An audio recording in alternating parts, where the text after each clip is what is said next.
إني والله ما أخاف أن تشركوا بعدي. ويأتي شخص يقول لي لا، النبي يقول ما أخاف، أنا أخاف عليكم تشركوا. ويأتي شخص يقول لي لا. Katalah kita pergi, kita kata sahabat, tuan saudara, ini makan bukan masjid, kenapa buat begitu? Niscaya dia akan kata, ini bukan. Bismillahirrahmanirrahim. Assalamualaikum warahmatullahi wabarakatuh. Alhamdulillahirabbil alamin. Assalatu wassalamu ala nabiyyina Muhammadin wa ala alihi wa sahbihi ajma'in. Amma ba'du. Teman-teman yang dimuliakan oleh Allah Subhanahu wa taala, kita bertemu kembali di channel Cahaya Hidayah. Jadi di video kali ini kita akan membahas yaitu tentang perkataan Habib Al-Jufri. Jadi Habib Al-Jufri ini mengatakan bahwa Nabi SAW bersabda, sesungguhnya aku tidak bimbang kamu para sahabat melakukan syirik selepas aku wafat. Lalu kemudian Habib Al-Jufri ini di akhir video mengatakan, kemudian datang orang-orang Wahabi mengatakan, aku bimbang tentang syirik. Padahal Nabi SAW tak bimbang pun pasal syirik.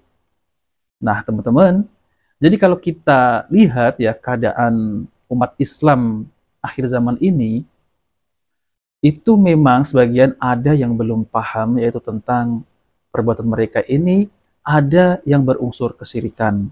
Yaitu misal sebagai contoh ya, mungkin mereka tidak paham ya, ataupun mungkin mereka paham namun mereka tidak mau meninggalkan. Yaitu misal mendatangi para dukun ataupun para tidak normal. Ataupun mengiyakan apa yang diucapkan oleh dukun tersebut. Ini termasuk adalah perbuatan syirik. Kemudian mempercayai bintang-bintang, misal seperti membaca buku zodiak. Dulu pernah tenar ya, terkenal itu dulu. Misal zodiaknya apa? Sagittarius dan apa? Saya juga lupa. Lalu ada lagi yaitu syirik tentang mempercayai jimat-jimat. Misal seperti jimat penglaris ataupun jimat ilmu kebal dan lain-lain. Dan itu termasuk adalah perbuatan syirik. Dan sebagai contohnya lagi adalah tatoyur, mengait-ngaitkan apa yang belum terjadi. Misal, ada burung hantu bunyi, oh nanti ada yang meninggal. Nah, itu adalah tatoyur.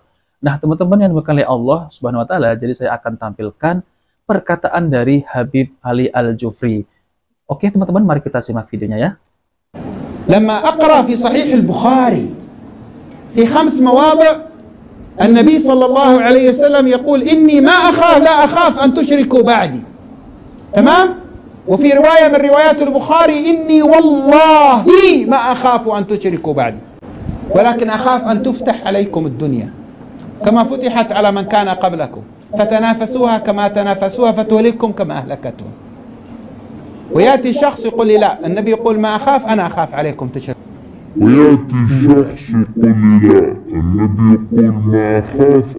Tiba-tiba ada orang Wahabi ya, kata-katanya yaitu aku bimbang tentang syirik. Padahal Nabi SAW tak bimbang pun dengan syirik. أنا أخاف عليكم تشركوا. أنا أخاف عليكم تشركوا. Jadi teman-teman yang dimuliakan oleh Allah Subhanahu wa taala, yang saya tangkap ya, Habib Ali Al-Jufri ini yaitu membacakan hadis tentang riwayat Bukhari, demi Allah sesungguhnya aku tak takut kamu para sahabat akan melakukan syirik. Ya memang betul itu hadisnya sahih. Namun teman-teman ya, para sahabat Nabi SAW yang disebut sahabat ini adalah mereka ini bertemu dengan Nabi SAW, berjuang, kemudian mereka ini meninggal dalam keadaan Islam dan tidak berbuat syirik ya.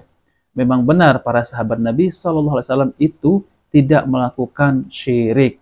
Namun apa terkait tentang umat akhir zaman ini, sebagian kaum muslimin ini ada yang melakukan perbuatan syirik. Dan contohnya sudah saya jelaskan di video awal ya teman-teman, yaitu mendatangi dukun, mempercayai jimat-jimat. Kalau sahabat Nabi jangan ditanya ya. Namun kenyataannya banyak kaum muslimin yang masih belum paham tentang makna tauhid. Mereka masih mempercayai tentang hal-hal yaitu seperti jimat-jimat yang bisa mendatangkan manfaat dan menolak mudarat. Itu mereka mempercayai hal tersebut.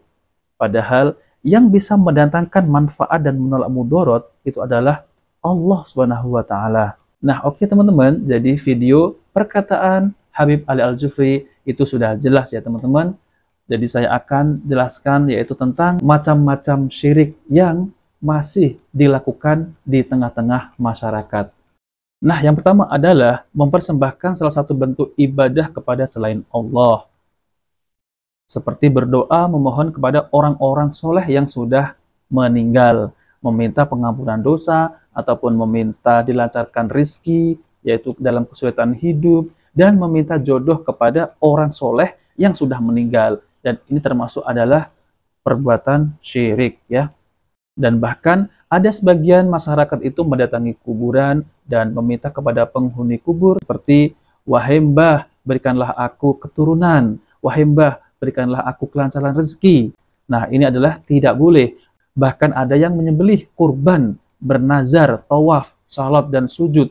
Ini semua adalah perbuatan syirik karena Allah SWT berfirman di dalam Al-Quran yang artinya, katakanlah sesungguhnya salatku, sembelihanku, hidupku, dan matiku hanyalah untuk Allah, Rabb semesta alam. Tiada sekutu baginya. Dan demikian itulah yang diperintahkan kepadaku. Dan aku adalah orang yang pertama, yaitu menyerahkan diri kepada Allah. Al-Quran surat Al-An'am ayat 162-163. Lalu kemudian yang kedua ya teman-teman, yaitu mendatangi dukun ataupun para tidak normal. Nah, ini juga termasuk perbuatan syirik, yaitu tukang sihir dan sebagainya, serta membenarkan ucapan mereka, yaitu membenarkan ucapan dukun. Misal dukun mengatakan nanti kamu rezekinya gini, lalu kamu membenarkan. Nah, ini lebih parah dosanya ya teman-teman. Ini termasuk perbuatan kufur, yaitu mendustakan agama yang diturunkan oleh Nabi Shallallahu Alaihi Wasallam.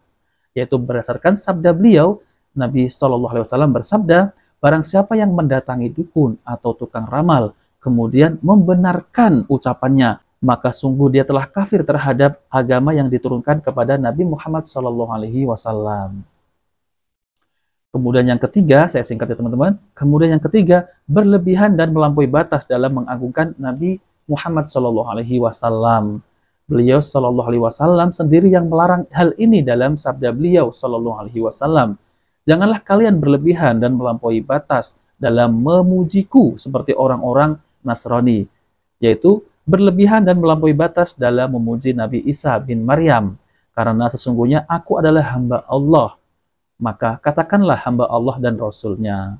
Kemudian teman-teman ya, yang lebih parahnya lagi ya, ada sebagian kaum muslimin ini berlebihan. Bahkan mereka ini seakan-akan Rasulullah SAW itu bisa mendatangkan manfaat dan menolak mudarat. Dan ini tidak boleh ya teman-teman. Karena yang bisa mendatangkan dan menolak mudarat itu hanyalah Allah Subhanahu wa taala. Sebagaimana Allah berfirman dalam Al-Qur'an, katakanlah, aku tidak berkuasa menarik kemanfaatan bagi diriku dan tidak pula menolak kemudaratan kecuali yang dikehendaki Allah. Dan seandainya aku mengetahui yang gaib, tentulah aku akan melakukan kebaikan sebaik-banyaknya dan aku tidak akan ditimpa kemudaratan. Aku tidak lain hanyalah pemberi peringatan dan pembawa berita gembira bagi orang-orang yang beriman. Al-Quran surat Al-A'raf ayat 188. Jadi Nabi Shallallahu Alaihi Wasallam itu tidak bisa mendatangkan manfaat dan menolak mudarat. Bahkan beliau ini tidak mengetahui hal-hal gaib, hanya Allah yang mengetahui. Namun Nabi Shallallahu Alaihi Wasallam itu diberi wahyu melalui malaikat Jibril, dan Nabi tidak mengetahui hal yang terjadi maupun yang belum terjadi. Kemudian yang keempat ya teman-teman, yaitu berlebihan dan melampaui batas dalam mengagungkan kuburan orang-orang yang dianggap soleh, yang terwujudkan dalam berbagai bentuk, diantaranya yaitu memasukkan kuburan ke dalam masjid dan meyakini adanya keberkahan dengan masuknya kuburan tersebut. Ini bertentangan dengan petunjuk Nabi Shallallahu Alaihi Wasallam. Nabi Shallallahu Alaihi Wasallam bersabda, Allah melaknat orang-orang Yahudi dan Nasrani karena mereka menjadikan kuburan nabi-nabi mereka sebagai masjid, tempat ibadah. Kemudian dalam hadis lain, Rasulullah Shallallahu Alaihi Wasallam bersabda, sesungguhnya orang-orang sebelum kalian selalu menjadikan kuburan para nabi dan orang-orang soleh di antara mereka sebagai masjid, yaitu tempat ibadah. Maka janganlah kalian, wahai kaum muslimin, menjadikan kuburan sebagai masjid. Sesungguhnya aku melarang kalian dari perbuatan tersebut. Kemudian, membangun, meninggikan kuburan dan menggapur atau mengecatnya. Nah, teman-teman, kita juga lihat ya teman-teman, kalau kita berziarah ataupun melihat pemakaman yang disebut wali, itu di sebelah-sebelahnya itu makamnya itu dikijing, kemudian dicat, kemudian ditinggikan, dan itu memang benar-benar terjadi. Nah, itulah dampak berlebihan ya terhadap orang-orang yang dianggap wali ataupun orang-orang soleh.